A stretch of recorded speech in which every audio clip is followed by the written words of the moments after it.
세상은 인간을 사회적 동물로 정의합니다. 인간은 다른 사람들과의 관계와 상호작용을 통해서 발달하고 또 성장한다는 겁니다. 제가 어렸을 때만 해도 IQ가 매우 중요했습니다. 저는 초등학교 고학년 때였나요? IQ가 생각보다 너무 적게 나와서 너무 충격을 받았던 기억이 아직도 납니다. 그걸 그렇게 심각하게 풀어야 되는지 몰랐습니다. 근데 그 IQ보다 더 중요한 것이 생겨났었습니다. 감성지수라고 합니다. EQ. 그래서 많은 열렬한 치맛바람의 엄마들이 아이들에게 EQ를 길러주겠다고 뭐 뇌파 학습부터 시작해서 별 참 신기한 것들을 많이 했던 기억이 납니다. 근데 이제는 가장 중요한 것을 뭐라고 합니까? SQ라고 합니다. 사회적 지수라고 해요. 그래서 융통성이 좀 부족하거나 관계가 좀 서투르거나 관계가 좀 미숙하게 되면 사회에서는 적응하기가 매우 어렵습니다.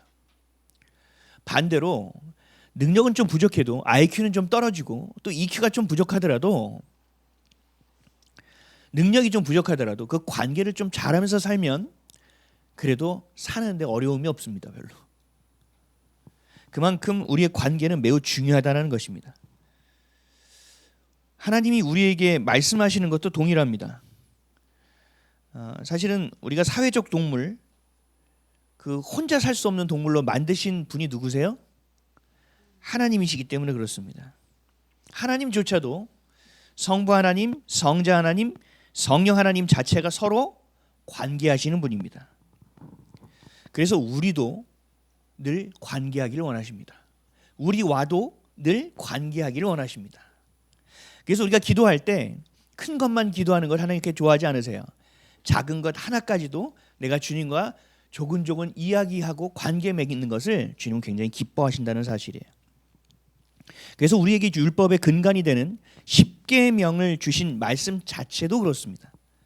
첫 번째 계명부터 네 번째 계명까지는 하나님과 우리와의 관계 가운데 반드시 지키고 행해야 될 율법, 가장 기준이 될 수 있는 것을 주셨고, 다섯 번째부터 열 번째까지는 하나님과의 관계가 세워진 이후에 인간 안에서 사람과 사람 관계가 안에서 반드시 행해야 될 것이 무엇인지에 대한 가장 근본적이고 기초적인 것을 말씀하고 있기 때문에 그렇습니다. 하나님은 관계를 매우 중요시 여기고 관계 가운데 거하십니다.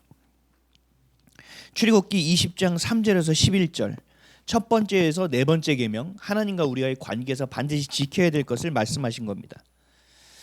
너는 나 외에는 다른 신들을 내게 두지 말라. 너를 위하여 새긴 우상을 만들지 말고 또 위로 하늘에 있는 것이나 아래로 땅에 있는 것이나 땅 아래 물속에 있는 것에 어떤 형상도 만들지 말며 그것들에게 절하지 말며 그것들을 섬기지 말라. 나 내 하나님 여호와는 질투하는 하나님인즉 나를 미워하는 자의 죄를 갚되 아버지로부터 아들에게로 3, 4대까지 이르거니와 나를 사랑하고 내 계명을 지키는 자에게는 1000대까지 은혜를 베푸느니라. 이 두 번째 계명을 카톨릭은 빼버렸다 그랬죠. 너는 내 하나님 여호와의 이름을 망령되게 부르지 말라. 여호와는 그의 이름을 망령되게 부르는 자를 죄 없다 하지 아니하리라. 네 번째, 안식일을 기억하여 거룩하게 지키라. 엿새 동안은 힘써 내 모든 일을 행할 것이나 일곱째 날은 내 하나님 여호와의 안식일인즉 너나 내 아들이나 내 딸이나 내 남종이나 내 여종이나 내 가축이나 내 문 안에 머무는 객이라도 아무 일도 하지 말라. 이는 엿새 동안에 나 여호와가 하늘과 땅과 바다와 그 가운데 모든 것을 만들고 일곱째 날에 쉬었음이라. 그러므로 나 여호와가 안식일을 복되게 하여 그날을 거룩하게 하였느니라. 아멘. 십계명이라는 것은 우선 나라는 존재가 하나님이라는 존재 안에서 그 관계가 온전해야만 된다. 그 하나님과 우리와의 관계가 온전해야만 사람과의 관계 안에서 온전할 수 있다가 전제되어 있는 것입니다. 그러니까 우리의 모든 계명 중에서 가장 선결되어야 되는 계명이 바로 십계명의 1에서 네 번째까지의 계명이라는 거죠. 근데 하지만 우리가 아담과 하와가 죄를 짓는 순간 이것이 흔들려 버렸고 다 끊어지고 다 무너져 버렸습니다. 죄로 인해서 에덴 동산에서 쫓겨났습니다. 그리고 하나님과의 관계가 단절되어 버렸습니다. 하나님과 관계를 맺어야 우리는 살 수 있는데 하나님과의 관계가 죄로 인하여 단절된 것입니다. 이보다 심각한 사건은 없는 거거든요. 죄라는 것은 우리와 하나님과의 관계를 단절시킨다는 거예요. 죄가 어느 때는 먹음직스럽고 보암직스럽고 또 그것이 나에게 위로를 줄 수 있고 불안을 없애줄 수 있다고 내가 생각될지 모르지만 결국 죄의 결과는 하나님과 우리와의 관계에 단절을 가져온다는 것을 여러분들이 분명히 아셔야만 합니다. 그래서 그 죄를 해결하시기 위해서 예수 그리스도가 스스로 화목제물 되어 주셔서 이 땅에 오신 겁니다. 우리의 죄값을 대신 치러 주심으로, 피값으로 치러 주심으로 하나님과의 우리와의 관계가 단절되어 있는 관계를 연결시켜 주셨습니다. 그래서 예수 그리스도가 우리의 중보자 되시는 거예요. 그래서 우리가 기도할 때도 마지막에 예수 그리스도의 이름으로 기도합니다라고 하는 겁니다. 예수 그리스도의 이름 없이는 하나님께 나아갈 자가 아무도 없는 거예요. 요한복음 3장 16절 하나님이 세상을 이처럼 사랑하사 독생자를 주셨으니 이는 그를 믿는 자마다 멸망하지 않고 영생을 얻게 하려 하심이라. 아멘. 그래서 이 십계명의 언약은 우리 가운데서 유효할 수 있게 된 거예요. 하나님과 우리와의 관계가 유효할 수 있다는 거예요. 그래서 십자가의 은혜, 그 예수 그리스도라는 그 자체가 결국은 뭐가 되냐? 율법의 완성이 되신 거예요. 하나님의 사랑으로의 완성이 된 겁니다.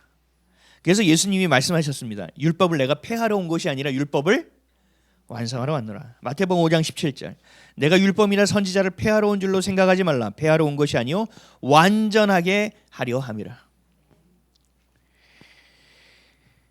하나님과의 관계 안에서 우리가 하나님과 교제 나누고 그 친밀함이 있어야만 우린 사람과의 관계가 될 수 있다.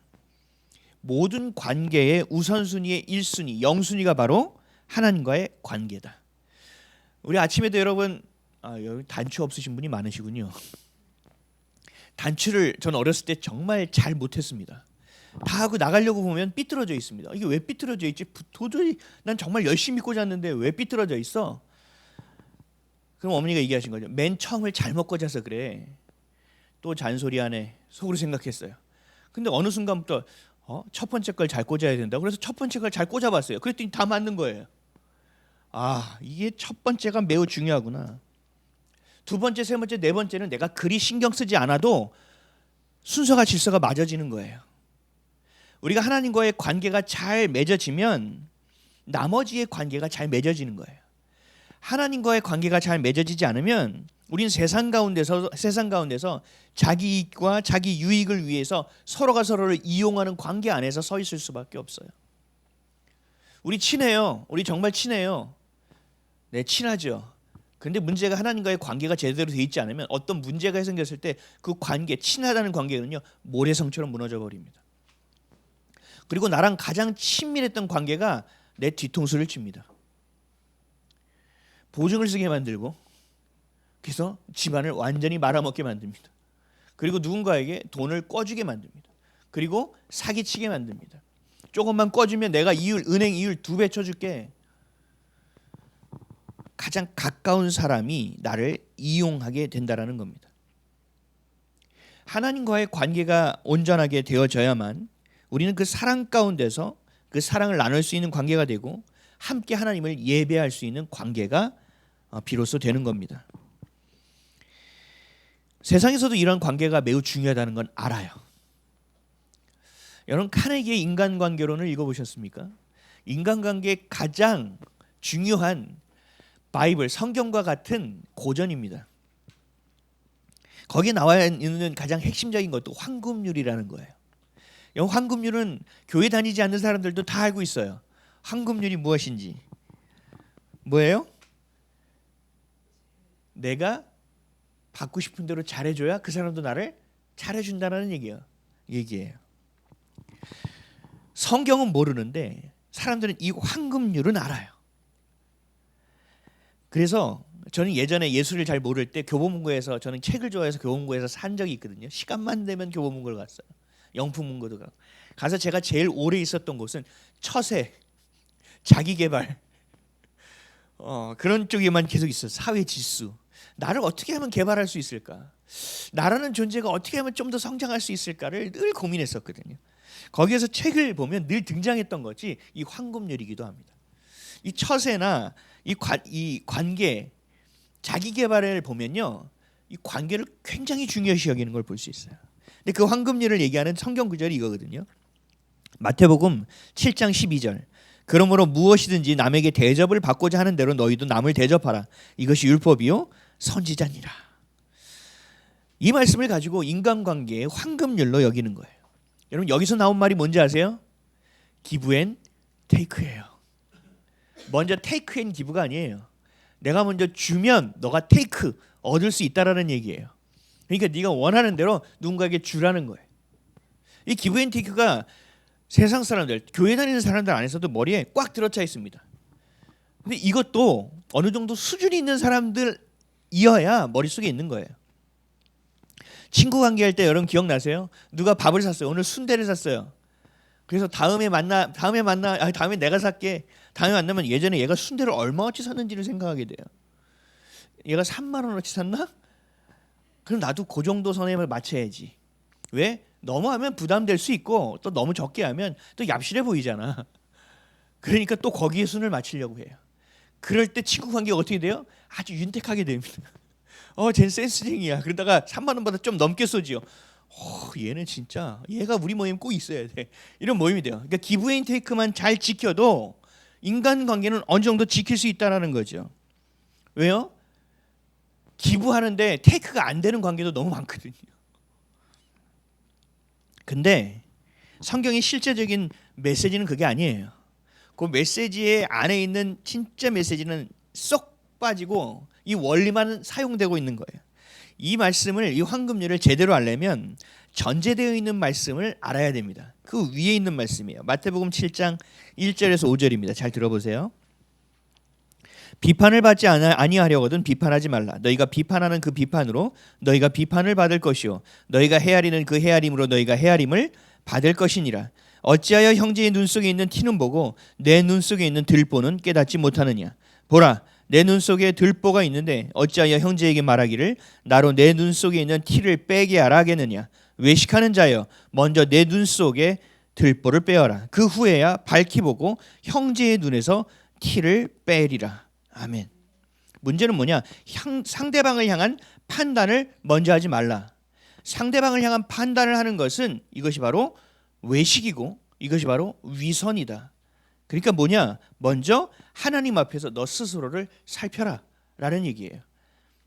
다시 우리가 십계명을 돌아가면 돼요. 사람과 사람 관계에서 네가 어려움 처한 것을 보고 기브 앤 테이크 왜 안 했어? 왜 안 했어? 이런 생각을 하는 것이 아니라 1번에서 4계명으로 다시 돌아가라는 거예요.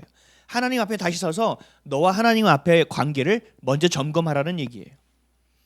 그랬을 때 그 다음이 황금률이에요. 하나님과의 관계가 먼저 선제되어야 된다는 얘기죠. 근데 세상 사람들은 원리만 아니까 하나님과의 관계는 빼놓고 사람 안에서 기브 앤 테이크.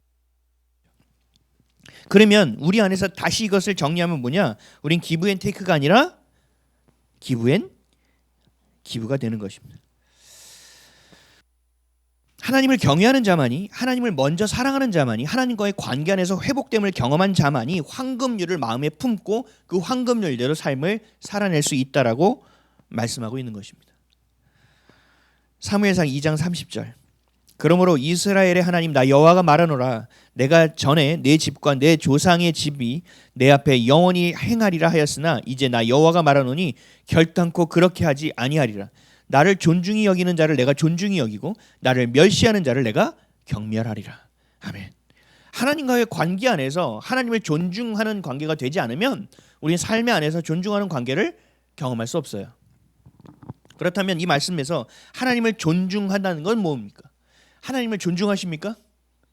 우리 교회 홈페이지 가보면, 우리 교회 스테이트먼트에 들어가 보면 존중이라는 단어가 제일 크게 써 있습니다. 제일 크게 써놨습니다. 왜 존중이라는 것을 이렇게 중요하게 여길까요? 하나님을 존중한다는 것은 무엇일까? 하나님의 권위 아래에 내 존재를 두는 것입니다. 이게 하나님을 존중하는 겁니다. 때마다 하나님 경배합니다. 하나님 찬양합니다. 이것만 하는 것이 아니라 우리의 삶의 모든 부분 1에서 10까지 집에서든 교회에서 삶에서 자리든 예배 자리든 가정에서 자리든 하나님의 권위 아래에 내가 있는 것입니다. 이것을 성경에서는 겸손이라고도 말하죠. 더 이상 내가 나를 주장하지 않고 내 안에 계신 내주하신 예수 그리스도의 영, 하나님이신 성령님이 나를 주장하시도록 나를 내어드리는 것, 이게 존중이라고요. 하나님을 존중하는 것입니다. 여러분 하나님을 존중하십니까? 아멘. 때로는 무지하게 존중하는데 때로는 주님 오늘 눈 한번 딱 감아 주십시오. 나 좀 배려해 주십시오라고 하고 있지는 않은가.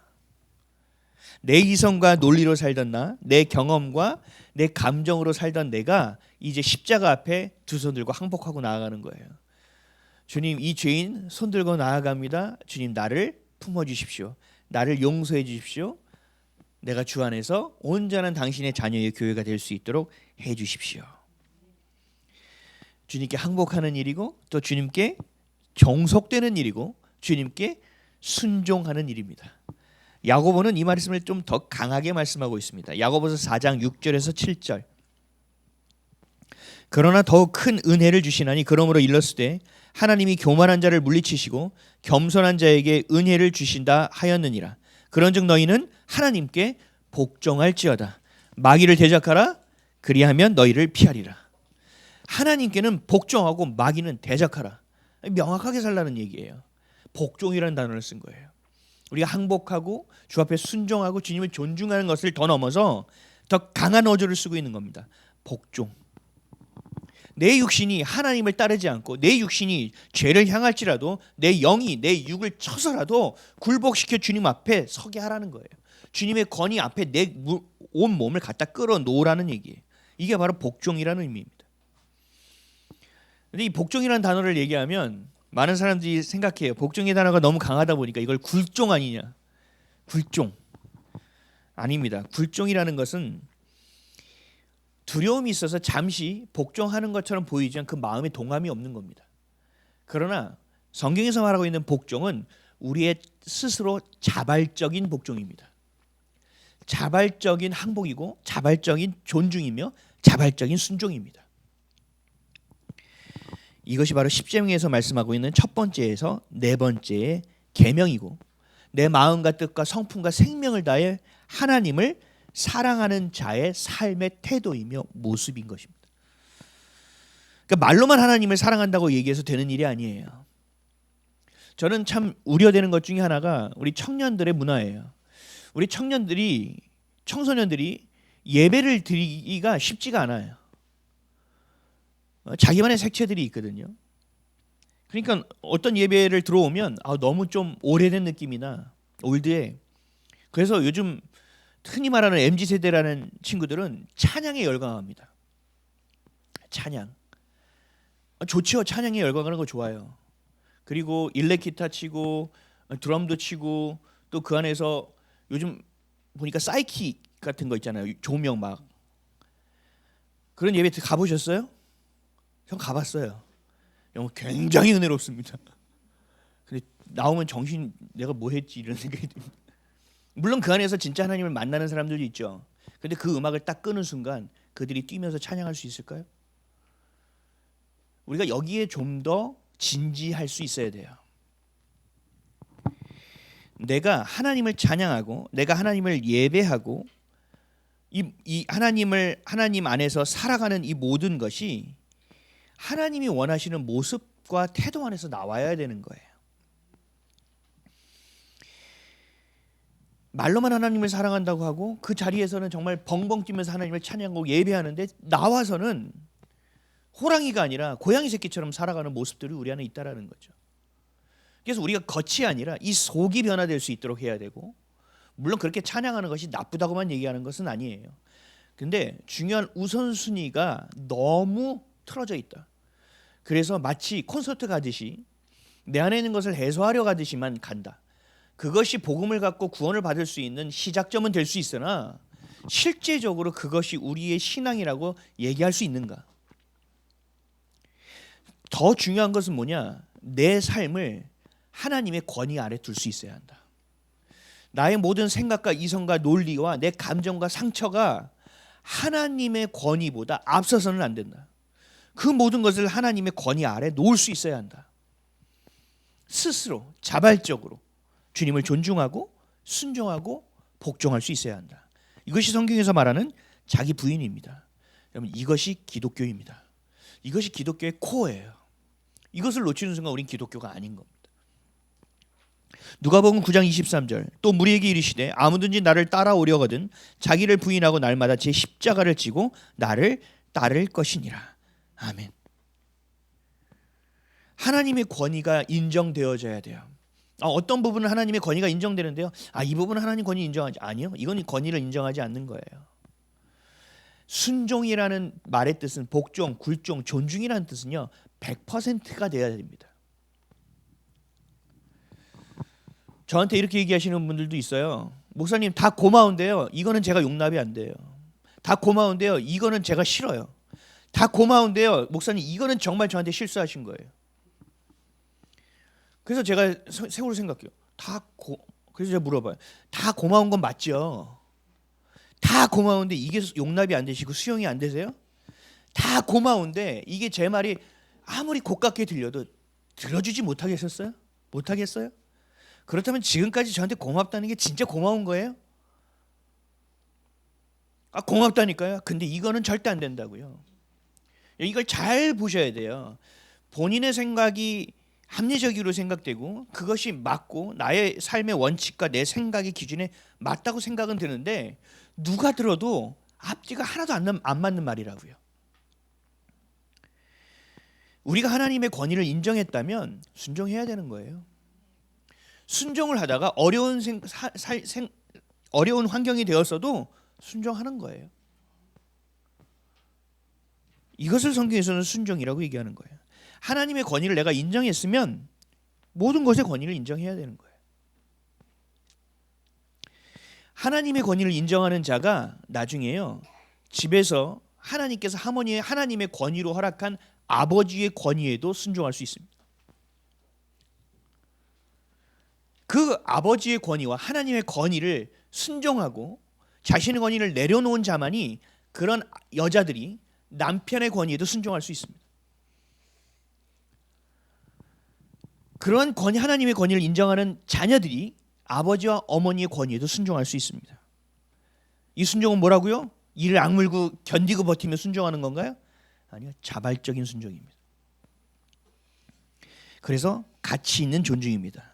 그래서 하나님은 어떠한 제사와 어떠한 예배보다 이 순종을 매우 중요시 여긴다고 말씀하시는 거예요. 왜요? 이게 삶의 예배거든요. 이게 자기 부인이거든요. 이게 십자가를 지고 나를 따라오고 있는 거거든요. 그래야 인간관계 안에서도 된다는 얘기예요. 근데 이것을 뭐라고 했느냐? 자발적으로 피차 쌍방향 서로 존중하고 서로 순종하고 그래서 겸손한 삶을 가능하게 만든다는 겁니다. 이것을 예수님도 이 땅에 오셔서 본인이 직접 실천하셨어요. 그래서 우리도 예수님을 따라가기 때문에 예수님의 자녀로서 제자로서 우리도 그렇게 가능하게 되는 거예요. 빌립보서 2장 5절에서 8절 너희 안에 이 마음을 품으라 곧 그리스도 예수의 마음이니 그는 근본 하나님의 본체시나 하나님과 동등됨을 취할 것으로 여기지 아니하시고 오히려 자기를 비워 종의 형체를 가지사 사람들과 같이 되셨고 사람의 모양으로 나타나사 자기를 낮추시고 죽기까지 복종하셨으니 곧 십자가에 죽으심이라. 아멘. 예수님께서 십자가에서 달려주신 것을 여기서는 죽기까지 복종이라고 하니까 또 순종이라는 단어가 생각이 안 나죠. 아니요. 자발적 순종이라고요. 그 순종의 극대점을 얘기하고 있는 거예요. 예수님의 사랑을 여러분이 받잖아요. 그러면 예수님이 나를 사랑하셨던 것처럼 내가 누군가를 사랑할 수 있습니다. 내가 대부분 자녀들이 상처가 많은 건 부모에게서 수용과 용납을 경험하지 못했기 때문이에요. 근데 하나님 안에서 내가 용서와 수용과 용납을 경험하잖아요. 내 자녀를 내가 수용하고 용납할 수 있게 됩니다. 예전에 참 아이들 키울 때 제정신으로 키우지 않은 것 같아요. 너무 정신이 없었어요. 그러다가 저희 딸은 여기 앉아 있지만 늘 많이 업고 쏟았어요. 스스로 하게끔 하려고 했거든요. 그래서 우유 먹고 싶어. 네가 가져와서 따라 먹어. 거기 어디 있고 여기 있어. 그럼 지가 막 따라요. 그러다가 쨍그랑 소리가 나요. 딱 보면은 유리 쫙 깨져 있고 우유 쫙 퍼져 있고. 그러면 이 아이 얼굴이 하얘지는 거예요. 어떡하지? 멘붕이 오는 거죠. 그때 어떻게 해야 돼요? 대부분의 엄마들은 뭐예요? 아유, 진짜 조심하라고 그랬잖아. 여기다 넣고 여기다 놔야지. 우유를 먹을 때 왜 너 내가 이 컵에 먹지 말라 그랬지, 이 컵에 먹으라 그랬지 이러면서 얘기한단 말이죠. 용납과 수용이 안 되는 거예요. 그렇게 가르쳐서 되는 게 아니에요. 나이가 들면 아이들이 조심하게 되어 있죠. 그렇죠? 중요한 건 뭐예요? 안 다쳤어? 괜찮아? 라부터 물어봐 줘야 돼요. 아, 내가 정말 중요한 존재구나, 내가 존중받는 거구나라는 걸 알게 돼요. 그러고 나서 어떻게 해야 돼요? 너 들어가 있어, 위험하니까 내가 치울게. 아니요, 안 돼요. 잠깐만 옆에 가봐. 유리는 위험하니까 유리 먼저 치우고 너는 저기 가서 걸레를 가져와봐. 그래서 우유 치울 준비를 해. 그리고 유리를 치워주고 우유를 같이 치우는 거예요. 그러면서 아이는 생각하는 거죠. 아, 이렇게 하니까 참으로 번거롭구나. 참으로 어려운 일들이 있구나. 그러면서 아이는 경험하는 게 뭔지 아세요? 수용과 용납을 경험한다고요. 하나님 안에서도 내가 죄를 고백할 수 있게 되는구나가 되는 거예요. 여러분들이 누군가에게 존중을 받으면 여러분들도 누군가를 존중하게 됩니다. 여러분이 용서를 받으면 누군가를 용서할 수 있게 됩니다. 세상에 나가서도 사랑의 실천 선행을 보면 어떻게 이렇게 귀한 일을 하셨어요? 그러면 뭐라고 하는지 아세요? 저도 그런 사랑을 받은 적이 있습니다. 또 김밥 할머니 이 땅을 다 이렇게 기부했어요. 아니 어떻게 김밥 단상을 이렇게 할 수가 있어요? 라고 또 물어보면 우리 같이 살아야 됩니다.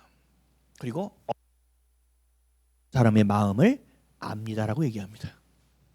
제가 복지재단에 있을 때 많은 후원을 많이 받았어요. 후원 받는 사람들을 조사하면서 인터뷰도 하느라고 전화를 많이 돌렸죠. 그 가운데서 정말 자기의 삶이 넉넉해서 후원하는 사람은 많지 않았습니다. 아픈 사람과 어려운 사람의 마음을 아니까 본인이 없는 데서 쪼개서 십시일반해서 누군가를 돕는 거예요. 우리에게 이런 경험이 매우 중요하다고요. 하나님은요, 여러분들을 신뢰해 주십니다. 잘 안 될 걸 알면서도 기다려 주십니다. 그 신뢰의 경험이 있는 자들이 누군가를 신뢰할 수 있는 거예요. 이런 사랑과 존중이 점점 번져나갑니다. 하나님과의 관계 안에서 이 회복이 된, 그리고 경험되어진 이 복종과 순종의 관계가 남자와 여자와 이상관계, 남편과 아내와의 부부관계, 부모와 자녀의 관계, 주인과 종의 관계, 지금 회사의 상관과 또 하급자와의 관계로의 회복으로 확장되어진다라는 얘기예요. 반대로 하나님과의 관계 가운데 그 권위를 무시하고 인정하지 않는 사람들은 늘 불신앙과 불순종이 계속적으로 채워집니다. 어떤 관계도 온전하게 세워질 수가 없습니다.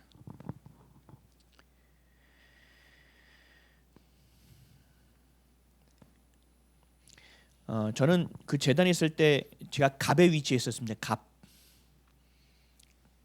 홍보 팀장도 했고 나중에 이제 후원 팀장도 맡았었고 또 사업팀도 제가 많이 관여를 했었기 때문에 전반적으로 두루두루 갑질을 할 수 있는 위치에 있었어요.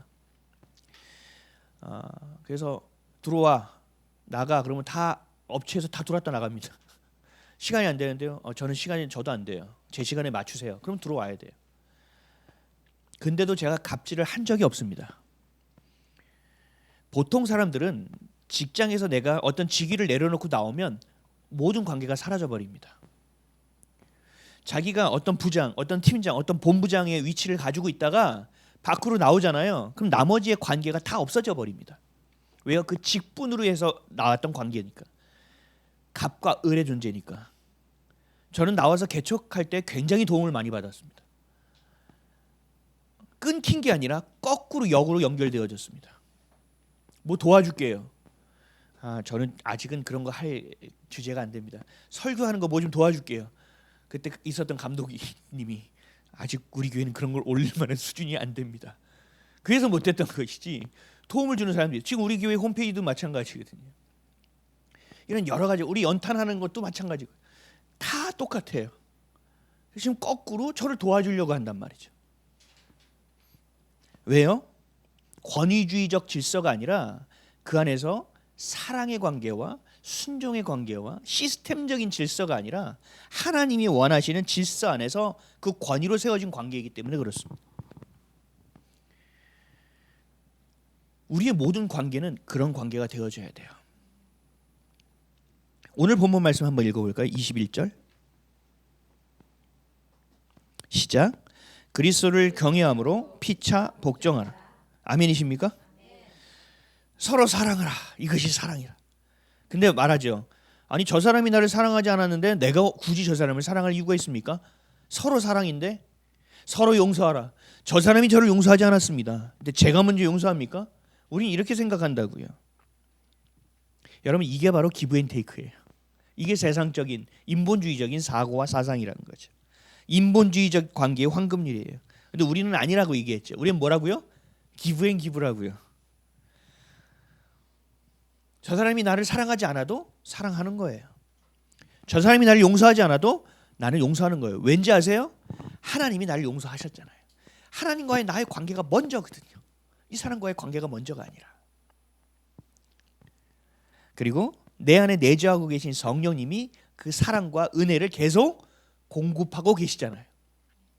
공급이 있어야 누군가에게 나눌 수 있는 거예요. 제가 저희 작은아버지를 계속 전도하고 있습니다. 사진관을 하고 계시는 분인데요. 가서 제가 늘 얘기해요. 좋은 아빠가 되려고 얼마나 노력하는지 모르세요. 그러니까 몸은 힘들어해요. 병들도 있어요. 여러 가지가 어려워지고 그래서 제가 그분을 위해서 기도할 때 늘 외로움이 느껴지는 거예요. 그래서 제가 전도할 때 늘 이렇게 전도해요. 작은아버지 사랑이 너무 많으셔서 제가 다 느껴져요. 이렇게 가족에게 사랑 주려는 것도 제가 너무 많이 배우고 존경스러워요. 제가 배우고 있어요. 근데요 공급이 없으면 안 돼요. 작은아버지도 사랑을 받으셔야 누군가에게 사랑을 주죠. 작은아버지 너무 피폐해지시면 안 돼요. 그럴수록 외로워지실 거예요. 사랑을 받으세요. 그때 눈이 커지시는 거예요. 하나님의 사랑입니다. 하나님의 사랑만이 공급을 끝없는 공급을 받으실 수 있어요. 여러분 우리 안에 내주하고 계신 성령님과 여러분은 늘 연결되어 있는 관계입니다. 우리 엄마들은 뱃속에서 아이를 키워봐서 알잖아요. 탯줄로 연결되어 있어서 뭐예요? 커피가 땡겨도 커피를 안 마시죠. 매운 게 땡겨도 매운 걸 잘 안 먹죠. 심지어 교회 다니지 않는 사람들도요. 맥주가 땡겨도 맥주를 안 먹어요. 왜요? 탯줄로 연결되어 있다는 것을 아니까. 동일하다고요. 우리도 성령님과 그렇게 영적인 탯줄로 연결되어 있다고요. 그래서 그분과 연결되어 있으면 우리는 거꾸로 엄마가 자녀에게 주는 거죠. 아니요. 우리가 계속 받는 거예요. 거꾸로. 요한복음 7장 37절에서 39절.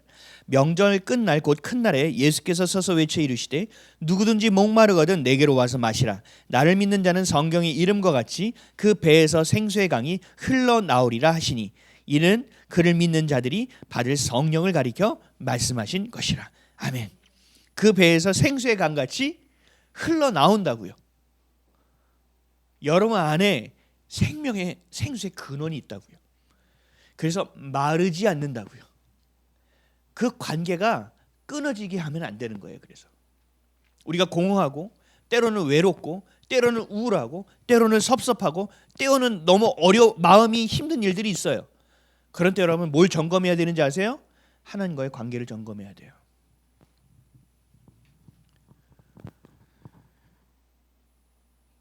많은 사람들이 이 관계가 계속 허망하고 마음이 외롭고 힘드니까 계속 세상 관계로 나가요.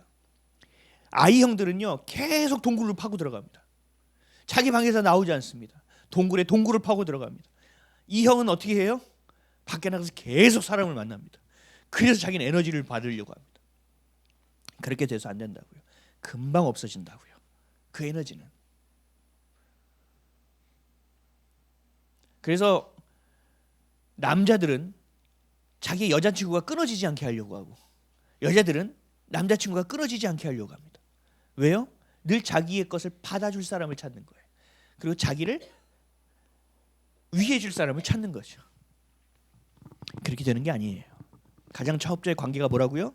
하나님과 우리와의 관계 안에서 내 안에 내주 계시는 성령으로 인하여 우리가 그 생수, 생명, 그 마르지 않는 물과 같은 영원히 목마르지 아니하는 물이 계속 샘솟아야 돼요. 콸콸콸 아니요, 바라지도 않습니다. 여러분 졸졸졸이도 괜찮습니다. 끊어지지만 않으면 됩니다. 근데 그게 어떻게 돼요? 충만하다고요. 목구멍에 차서 찰찰찰찰찰이 아니라 계속 넘친다고요. 계속 넘친다고요. 그래서 우리는 항상 공급받아야 됩니다. 예수 그리스도의 이름으로 그 보혈로 매일 죄를 씻어주심으로 깨지지 않는 관계 안에서 있어야 합니다. 이게 중요한 거예요. 여러분, 거듭나지 아니하면 회개할 수가 없습니다. 내가 죄인이라는 것을 인정하지 않으면 절대 회개할 수 없습니다. 그것이 안 되면요, 자기 부인이 안 됩니다. 교회를 나와서 예수를 믿는다고 하지만 기독교라고 보기 어렵습니다. 물론 그 여정으로 볼 수는 있지만, 이런 관계를 회복해야 됩니다. 관계는 매우 중요합니다. 어디서도 관계를 맺지 않을 수는 없습니다. 대면대면하면 되겠다고요? 회사 생활은 그렇게 할 수 있죠. 이런 부부 관계가 대면대면하게 할 수 있는 게 아니에요. 부모와 자녀 관계가 대면대면할 수 없습니다. 늘 영적인 원리를 제가 말씀드리죠. 사랑이 없으면요, 그 자리에 미움이 차 있는 겁니다. 감사가 없으면 그 안에 불평이 차 있는 겁니다. 불평을 없애려면 불평을 밀어내는 것이 아닙니다. 내가 감사해서 그 자리를 찾아야 됩니다. 미워하지 않으려고 노력하는 것이 아닙니다. 계속 사랑해서 사랑이 원래 있어야 될 자리를 채워내야 됩니다. 관계가 끊어지는 순간 우리의 생명은 말라버립니다. 사랑하는 성도 여러분, 하나님과의 관계를 점검하십시오. 이것이 바로 큐티고 묵상이고 매일매일 주님을 내가 인식하고 의식하고 살아가는 모습이기도 합니다. 그래서 복음은, 하나님과의 우리의 관계는 우리를 사랑과 용서의 관계로 이끕니다. 그 복음은 우리를 믿음과 소망의 관계로 이끕니다. 그 복음은 우리를 감사와 기대로 이끕니다. 복음은 하나님을 경외함과 이웃을 사랑하고 존중하는 것으로 이끕니다. 아멘이십니까? 그래서 잘 기도가 안 하게 될 때도 있습니다. 기도하면 저 사람을 용서하라고 할 것이 불보듯 뻔하거든요. 저 사람을 미워하지 않아야 될 것이 뻔하거든요. 그럼 누가 먼저? 네가 먼저 할 게 뻔하거든요. 그러니까 기도를 안 하고 버틸 때도 있습니다. 하나님, 정말 저 사람 밉다고요. 정말 용서하기 싫다고요. 그래서 기도하면 용서해야 되니까 기도도 안 하고 있습니다. 이게 뭡니까? 이게 자기의라는 거예요. 자기 부인이 되지 않는 모습이라는 거죠. 하나님의 권위 아래 나를 내려놓아야 합니다. 그러면 미움의 자리에 사랑의 자리가 차버리는 거예요. 그럼 미움은 있을 곳이 없습니다. 모든 관계의 시작은 하나님과의 관계입니다. 여러분, 관계에 문제가 있습니까? 그럼 그걸 자꾸 해결하려고 하지 마세요. 하나님과의 관계 회복이 먼저입니다. 아버지의 권위를 인정하지 않거나 신경 쓰지 않습니까? 또 하나님을 경외함보다 그 관계 가운데 내가 더 힘들고 어려운 것이 먼저입니까? 아니면 그 관계가 벌어진 그 이유를 찾고 그 어려움의 문제만 바라보고 있습니까? 아니라는 거예요. 우선순위를 반드시 기억하십시오. 맨 위에 단추를 먼저 채워야 합니다. 점검하십시오. 그리고 하나님의 권위 아래에 여러분들을 두고 있는지를 계속 점검하십시오. 그리고 여러분 안에서, 관계 안에서 기브 앤 테이크를 하고 있는가? 내가 기브 앤 기부를 하고 있는가를 생각하십시오. 여러분, 기브 앤 기부를 해도 괜찮습니다. 왜요? 누가 공급을 계속 하십니까? 내 안에 계신 성령께서 계속 공급을 해주시기 때문에 그렇습니다. 주는 것이 받는 것보다 복되더라고 말씀하고 있어요. 하나님과의 관계, 내 안에 계신 성령과의 관계를 먼저 점검하십시오. 그러면 회개하게 됩니다. 회개하면 뭐가 따라오는지 압니까? 회복이 됩니다. 회복되면 또 무엇이 되는지 아십니까? 여러분들이 세워지게 됩니다. 누군가의 기도로 먹고 사는 존재가 아니라 누군가를 위해서 기도하고 누군가를 살리는 존재가 되어집니다. 그래서 회복과 존중, 사랑과 기쁨을 서로 맛보게 됩니다. 서로. 아까 전에 제가 서두에 시작할 때 윤영이가 처음 시작할 때 말을 우리가 배워야 합니다 라고 얘기했죠. 이게 바로 서로 피차예요. 어린 아이에게도 배울 수 있는 것이 있습니다. 저도 성도님들과 상담하고 무언가 이야기하면서 제가 책망할 때도 많지만 굉장히 많습니다. 왜요? 피차에 배우라고 말씀하셨거든요. 그리고 피차 사랑하라고 하셨거든요. 서로입니다. 서로. 그래서 옆 사람이 제대로 서 있어야 돼요. 그리고 여러분들 옆 사람을 위해서, 내 자녀를 위해서, 내 남편과 내 아내를 위해서 내가 제대로 서 있어야 돼요. 이것이 매우 중요한 일입니다. 우리 옆 사람 한번 이렇게 살짝 쳐다볼까요? 네. 자, 좀 믿을 만한 존재입니까? 네, 한숨 쉬면 안 됩니다. 네. 그래서 우리가 주님과의 관계가 회복되게 돼 있고요. 공급받으면 사랑할 수 있게 됩니다. 너무나 간단한 거지만 여러분, 이것을 하기 위해서 자기 부인이 되어야 된다는 사실, 그것을 반드시 기억하시고 give and take, no, give and give로 살아가는 저 여러분 되시기를 예수 그리스도의 이름으로 간절히 축복합니다.